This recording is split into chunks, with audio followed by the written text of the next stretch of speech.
ఈ జీవితంలో ఎన్ని ఒడిదుడుకులు ఎదురైనా సరే మనం సంతోషాన్ని కోల్పోకూడదు. ఇవా గ్రీన్ అని చెప్పి చాలా ఫేమస్ హాలీవుడ్ యాక్ట్రెస్ ఒక మాట అంటది.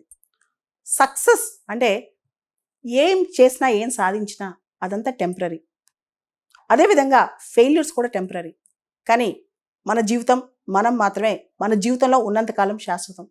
కాబట్టి మిగతావన్నీ పైపైన కాన్సెప్ట్స్, టెంపరరీ ఫ్లూయిడ్ కాన్సెప్ట్స్.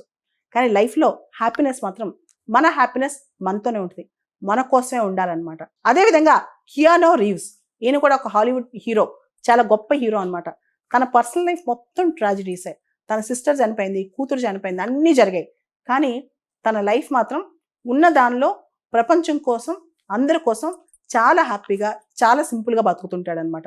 వాళ్ళందరూ ఒకటే చెప్తారు, లైఫ్లో హ్యాపీనెస్ ఎక్కడో వెతుక్కోకూడదు, మనలోనే ఉంటుంది, మనలోంచి బయటికి తీయాలని. చాలామంది చిన్న సంఘటన జరగగానే ఫీల్ అయిపోతూ, బాధపడిపోతూ, అయ్యో ఈరోజంతా పోయింది, నెలంతా పోయింది అనుకుంటుంటారు. అలా చాలామంది జీవితాన్ని అర్థం చేసుకోలేక అలా ఉంటారు. మన ఎక్స్టర్నల్ సర్కమ్స్టెన్సెస్, మన చుట్టూ జరిగే చాలా పరిస్థితుల వల్ల మన హ్యాపీనెస్ చాలాసార్లు కోల్పోతుంటాం, బాధపడుతుంటాం. కొన్నిసార్లు ఆ బాధలోనే మునిగిపోతూ ఆనందం పొందుతూ ఉంటాం. కానీ ఎప్పుడైనా ఒకటి గుర్తుపెట్టుకోండి, లైఫ్లో ఛాలెంజెస్ వచ్చాయంటే, లైఫ్లో ఫెయిల్యూర్స్ వచ్చాయంటే, లైఫ్లో ఎక్స్పీరియన్సెస్ వచ్చాయంటే అవన్నీ మనకు పాఠాలు, గుణపాఠాలు నేర్పడానికే.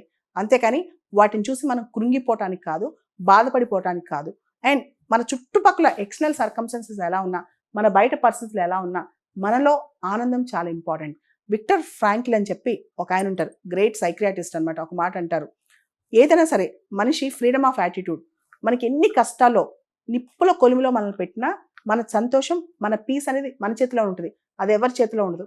దాన్ని కోల్పోతే మాత్రం జీవితం నాశనం అయిపోద్ది. చిన్న జీవితం, ఎవరిదైనా ఒకటే జీవితం. ఆ జీవితం మన చుట్టూ తిరగాలి, మన కోసం తిరగాలి, మన కోసం మనం బతకాలి, మనం స్వతంత్రంగా ఇండిపెండెంట్గా మన పోరాటం మనం చేయాలి. అంతేకాని జీవితంలో ఏదో కోల్పోయామని చెప్పి, ఎక్కడో ఏదో నష్టం జరిగిందని చెప్పి దాన్ని వెతుకుతూ జీవితంలో 20 సంవత్సరాలు 30 సంవత్సరాలు గడిపిన తర్వాత మనకి మిగిలేదంటూ అసలు ఏమీ ఉండదు.